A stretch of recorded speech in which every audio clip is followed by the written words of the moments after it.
বলছে না আমাদের অফিসের কাছে জেনে নাও সাহসটা কে দিয়েছে সেটাই। তোমরা ওরকম ভাবে কথা বলতে পারো? কে বলেছে? কথা বলতে পারো ওরকম করে? তুমি বলেছো এটা কি হাত থেকে নামাচ্ছ? গালাগালি দিয়েছেন বলে আমি কথা বলছি। আমি তোমাকে কি বললাম? প্রাইভেট ফোন থেকে ফটো তোলার পারমিশন আপনার নেই। আপনি ওটা রাখেন। না এটা দিয়ে কথা হবে। ওটা মুখ থেকে নামো বললে। আমি কিন্তু আপনাকে গালাগালি দিয়েছেন বলে আমি কথা বলছি। আমি তোমাকে কি বললাম? যে সকাল থেকে কাজ হয়নি কেস দিও না। ওখান থেকে 5 মিনিট আগে বললে তুমি। আমি তোমাকে গালাগাল কখন চলে যাও। আমি গালাগালি মানে তোমরা কি জেনা তাকে দেখতে যাবে? ছবি তুলেছো কিনা? নাটক করছো তুমি। সকাল থেকে কাজ করিনি, 5 মিনিটের জন্য এখানে দাঁড়িয়েছি। ছবিটা তো আমি দাদা ছবিটা তুলবে না, কাজ করিনি। আমি আপনাকে একটা কথা আমি তোমাকে বলেছো, আমি কাউকে গালাগাল বলেছো, আমি কাউকে বলেছো, তুমি বলেছো আমি কাউকে গালাগাল এটা কি হাত থেকে নামাচ্ছ? তুমি বলেছো আপনাকে গালাগাল বলেছো বলে এখানে দাঁড় করেছি। গালাগালি দিয়েছো তুমি। তোমার সার্জেন্টকে ডাকো। আমি আপনাকে যদি তোমাকে বললাম তো। ও কি বলছে? চিনার পাখি কি দেখো? ও বলছে চিনার পাখি কি দেখো? চিনার পাখি ছবি তুলেছে কিনা? ও বলছে আমি আপনাকে সাহসটা কে দিয়েছে? আপনি একটা কথা বলতে দেবেন না? হ্যাঁ বলুন।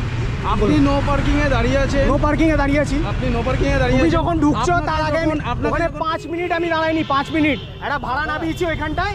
দাদা ওখানটায় ভাড়া নামিয়েছি আমি। নামিয়ে কি 2 মিনিট দাঁড়ান? আমি বললাম দাদা আমি জানি জেনে সকাল থেকে কাজ করিনি আমি। ছবিটা ডিলিট করে দিই বলছে। আমি কিন্তু আপনাকে ছবি এরকম করে বলছে। আপনার গাড়ির ছবি দেখাতে পারবেন? দেখান। আপনি আপনার গাড়ির ছবি দেখাতে পারবেন? আপনি তো তুলেছেন তো। আমি তো বলছি আমি তো এরকম করে যেখানে 5 মিনিট দাঁড়ালেই ছবি তুলে নেয়। ঠিক আছে 5 মিনিট সারাদিন বলছে তুলে কেস চলে আসবে। দাদা আমি আপনাকে কেস চলে আসবে। উনি বলছে চিনার পার্কে গিয়ে দেখো ছবি। চিনার পার্কে নামিয়েছে। ওদের সাহস কি করে ওরকম ভাবে কথা বলা? সাহস নাই। তোমরা এখন ভদ্র চাচ্ছ? ভদ্র চাচ্ছে। ওদের চাপ তো ঠিক আছে, তুমি জানো আমরা বলছি আস্তে করে কথা বলো। না আস্তে করে যখন কথা বলবে তখন আস্তে করে কথা বলবে। সাহসটা বলছে না আমাদের অফিসের কাছে জেনে নাও সাহসটা কে দিয়েছে। সেটাই। হ্যাঁ। তোমরা ওরকম ভাবে কথা বলতে পারো? কে বলেছে? কথা বলতে পারো ওরকম করে? আপনাকে কে কে বলেছে?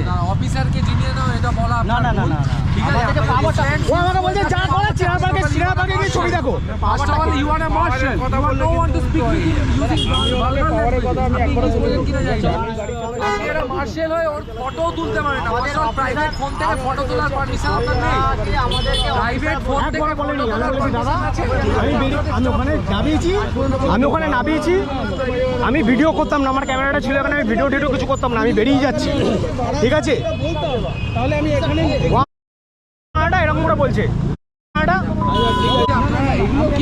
আপনি বলুন প্রাইভেট ফোন থেকে আপনারা ফটো তোলেন, আপনাদের রাইট আছে। বোঝা ভুল না। এক্ষুনি 500 টাকার কেস আছে, সেটা কে দেবে? ডিপার্টমেন্টে কাজ করে। এটাও ঠিক, ও তো এখন ধরো বলুন, তো গেলে দেবে তো। গালাগালি দিতাম তাহলে আমি গাড়িটা নিয়ে এখানে দাঁড়াতাম না। আমি উনি তো মিথ্যে কথা বলছেন। উনি এত জোর গলায় কি করে মিথ্যে কথা শুন না শুনতে আমি ভুল করি। মিথ্যে বলো না তো। আপনি তো আমাকে কথাই বলতে দিচ্ছেন না। কথা বলতে দেবো কি? তুমি আমাকে গালাগালি দিচ্ছ। বলছেন? দিয়েছে বলেই সাইড হয়ে গেল। ও বলছে যাও চিনার পার্কে গিয়ে দেখে নাও। বলেছি আমি স্টাফ আছি, ও সাইড হয়ে গেল। কেন সাইড হয়ে গেল? ও বলছে চিনার পার্কে গিয়ে ছবি দেখে নাও। হাত জড়ো করবেন না। আপনি দোষ করেননি, আপনি হাত জড়ো করবেন না। You are doing your duty. আমি ওনাকে গালাগাল দিইনি। আমি আমার মায়ের দিব্যি করে বলছি। আপনাদের যতটা আমি তোমাকে কি বলে? তুমি সত্যি কথা বলো তো। সত্যি কথা বলো। কাজের জন্য পান তুমি সেটা করুন। তুমি আগে সত্যি কথা বলো। ক্যামেরাটা নামানো কিছু নেই। তুমি সত্যি কথা বলো। আমি তোমাকে কি বলেছি? আপনি আমাকে গাড়িটা দাঁড় করাচ্ছেন, ঠিক আছে? আমি তোমাকে ওখান থেকে দাদা আমি কি বললাম? আপনার ভিডিও উনি পোস্ট করবেন, আপনি নিশ্চিন্ত থাকুন। নিশ্চিন্ত থাকুন। উনি ওনার সেফটির জন্য উনি আপনার ওনার পার্সোনাল ইউজ করছে ওটাকে। ক্যামেরা ইউজ করা, আপনি মাস্ক পরে নিন। এর মধ্যে যদি একমাত্র ভদ্র ছেলে কেউ থাকে, আমি সবার সাথে ব্যবহার ভালো করি। আমি তোমার সাথে খারাপ ব্যবহার করেছি। তুমি আমাকে কি বললে? যাও তুমি এই কথাটা বলেছো। না হলে আমি গাড়ি দাঁড় করাতাম না। এতক্ষণ যে ইনসিডেন্টটা আপনারা দেখলেন, এই ইনসিডেন্টটা আপনাদের সকলকে শর্টে বোঝানোর চেষ্টা করি। ইনসিডেন্টটা যেখানে হয় সেখানে এই মুহূর্তে আমি উপস্থিত আছি এবং আমার ডান দিকে আছে রংদে বাসন্তী ধাবা, বাঁ দিকে আছে একটা কনস্ট্রাকশন হচ্ছে, আর আমি সার্ভিস রোডে আছি। আমার ঠিক 150 মিটার পিছনে আমি একজন প্যাসেঞ্জারকে নামাই এবং সেই গলি থেকে বেরিয়ে এসে আমি এইখানটায় ওয়েট করি নেক্সট ট্রিপের জন্য। 15 মিনিট হয়ে যায়। 15 মিনিট পর ট্রিপ না পাওয়ার ফলে আমি গাড়িটা একটু আগে এগোনোর চেষ্টা করার ফলে গাড়িটা স্টার্ট দিই এবং পিছনে যখনই দেখি তখন দেখি পিছনে দুজন দাঁড়িয়ে আছে, ছবি তুলছে। পরনে অরেঞ্জ বস্ত্র, কালো জামা এবং কালো প্যান্ট, ট্রাফিক গার্ড লেখা, বাইকটার মধ্যে ইভেন পুলিশ লেখা। তো আমি ডান দিক করে গাড়িটা যখন দেখি ওরা এগোচ্ছে তখন আমি বলি দাদা কেস দেবেন না, সারাদিন ধরে আমার কাজ হয়নি। তো ওরা কোনো কথা শোনে না এবং নিজেদেরকে সার্জেন্ট ভাবতে শুরু করে এরকম অনেক সময় হয়, অনেক সিভিক দাদারা আছেন যারা ছবি তোলেন, ঠিক আছে, কিন্তু রিকোয়েস্ট করার ফলে কোনো আর্গুমেন্টে না গিয়ে তারা বলে কেস হবে না, যা ভালো কথা। তো আমি একে যখন বলি যে নিজেদেরকে সার্জেন্ট ভাবতে শুরু করে, বারবার আমি তাদের সাথে এগোই এবং বারবার বলি যে দাদা করবে না, সারাদিনে টাকা কামানো খুবই কষ্টকর ব্যাপার এই ওলা উবের এর মধ্যে। তো ওদেরকে বারবার যখন রিকোয়েস্ট করি, লাস্ট মুহূর্তে ওরা বলে যা তো, মানে বাকিটা আপনারা ভিডিওতে দেখেছেন, আশা করি বুঝে গেছেন কি বলেছে ওরা, এবং নিয়ে ওরা খুব গরম দেখাতে শুরু করে এবং বলে যে আমি তোকে দেখাবো। ঠিক আছে বলে আমি চারনক হসপিটালের সামনে গাড়িটা রাখি এবং তাদেরকে দাঁড় করাই, এবং গাড়ি যখন দাঁড় করাই তারা নিজেদেরকে সার্জেন্ট ভেবে বিশাল একটা ক্ষমতার আছে এরকম কিছু দেখানোর চেষ্টা করে। সঙ্গে সঙ্গে আমার হাতে ক্যামেরা ছিল, তো ক্যামেরা থাকার ফলে আমি ক্যামেরাটা অন করি, এবং ক্যামেরাটা যখনই অন করি ওদের সেই রূপটা হট করে চেঞ্জ করে এবং বলে আমি গালাগালি দিইনি। ফার্স্ট কথা হচ্ছে যে এরা সিভিক নয়, এরা খোঁচর, এবং এদেরকে যখন আমি রিকোয়েস্ট করলাম তখন গালাগালি দিল। আমি মানলাম আমি ভুল করেছি, আমি দাঁড়িয়েছি নো পার্কিংয়ে, কিন্তু রিকোয়েস্টও করেছি, কিন্তু রিকোয়েস্ট করার পর কেসই দিত, সেটা ঠিক হতো, কিন্তু কেস না, ওরা ডাইরেক্ট আমাকে দেখাচ্ছে যে ওদের কত ক্ষমতা আছে এবং তারপর আমাকে গালাগালি দিচ্ছে, এবং গালাগালি দেওয়ার জন্যই আমার প্রোটেস্ট। এদের পয়সা হয় আমাদেরকে কেস দিয়ে, এরা আমাদের পয়সাই খায়, আমাদের পয়সায় ঘর চলে, ওলা উবের হোক বা প্রাইভেট গাড়ি হোক, এদেরকেই কেস দিয়ে তো এদের পকেট ভরে, তাই না? তো তারপরেও এরা সাহস পায় কোত্থেকে, যখন জিজ্ঞেস করা হচ্ছে তখন বলছে ওপর থেকে সাহস পায়। তো ভাবুন, একজন সিভিকও নয়, তারপরেও কিন্তু এরা গালাগালি দিতে পারে, মানুষের ওপর অত্যাচার করতে পারে, এবং তারপরে ক্যামেরা যখনই আমি ওপেন করি না তখনই এরা একই নাটক করতে শুরু করে, এবং আমার মাথাটা খুব গরম হয়ে যায় কেন গালাগালি দিয়েছে, এবং তার সাথে কিছুজন এসে আমাকে সাপোর্টও করে। সেকেন্ড, আমি ভিডিওটা ছাড়তাম না, সব ঝামেলার পরে আমি গাড়িটা নিয়ে এগোচ্ছি, তখন ক্যামেরা বন্ধ, আবারও আসে এবং আবারও এসে আমাকে শাসানোর চেষ্টা করে, আমাকে বলে যে আমি তোকে দেখে নেবো। আমি বললাম ঠিক আছে, তুই যখন আমাকে দেখে নিবি আমিও ভিডিওটা ছাড়ছি, তুই 5,000 টাকার কেস দে আর 5 লাখ টাকার কেস দে, তাতে আমার কোনো যায় আসে না। তো রাজ্যের আমাদের এই অবস্থা, সবাই চপ মুড়ি বেচতে পারবে না, চা বেচতে পারবে না, যদি কষ্ট করে একটা 7 লাখ টাকা গাড়ি কেনে এবং সেই গাড়িটা ইএমআইতে চালানোর চেষ্টা করে, তারপরেও এরকম পুলিশের ঝামেলা তো লেগেই আছে। আমাদের রাজ্যের পুলিশের সুনাম সারা পৃথিবীতে, কারণ আমাদের রাজ্যের পুলিশ ঘুষ খেতে কিন্তু খুব ভালো পারে, বেআইনিভাবে কেস দিতে ভালো পারে।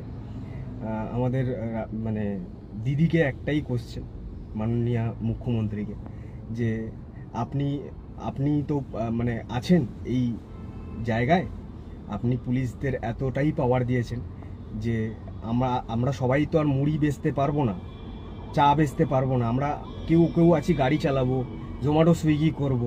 জোম্যাটো সুইগি ছেলেদেরও এরা ছাড়ে না, তাদের কাছ থেকেও 50 টাকার সিগারেটের প্যাকেট নেবে, 100 টাকা নেবে, আর ধরলেই এরা সেকশন বোঝাবে। আর কোনো শিক্ষিত লোকের সামনে, আপনারা ভিডিও দেখবেন, কোনো শিক্ষিত লোকের সামনে পড়লে এরা পালিয়ে যাবে। আমি জানি না আমি কোন রাজ্যে বাস করছি, যে রাজ্যে স্বাধীনভাবে কিছু করতে গেলে রাস্তায় নামলে পুলিশের চাপ থাকে। তো আপনাদের মতামত আপনারা জানাবেন। আমি ভুল করেছি, আমি মানলাম, কিন্তু ভুল করার সাথে সাথে এদেরকে কারা পাওয়ার দিচ্ছে বুঝতে পারছেন? আর যারা গাড়ি চালায় রাস্তায়, তারা এই জিনিসের সাথে প্রত্যক্ষভাবে জানে প্রতিটা মানুষ কতটা ক্ষেপে আছে এই পুলিশগুলোর ওপরে, এই সার্জেন্টগুলোর ওপরে। এই সার্জেন্ট যারা এদেরকে এত পাওয়ার দিয়ে রেখেছে, যাদের কোনো ক্ষমতাই নেই, আর এরা বলছে আমরা যা ইচ্ছা তাই করতে পারি, আর ক্যামেরা দেখলেই ভয় পালায়, ক্যামেরা বন্ধ হলেই এরা আবার শাসানোর চেষ্টা করে। আর হ্যাঁ, আরও একটা কথা, আপনাদের সকলের সাথেও এরকম ধরনের ঘটনা ঘটে এবং প্রতিদিন ঘটছে। যদি আপনার সাথে এরকম ঘটনা ঘটছে না, সবার আগে নিজে প্রোটেস্ট করুন, নিজের ফোনটা খুলুন এবং নিজের আওয়াজটা ওঠান, দেখবেন আশপাশ থেকে প্রচুর লোক চলে আসবে।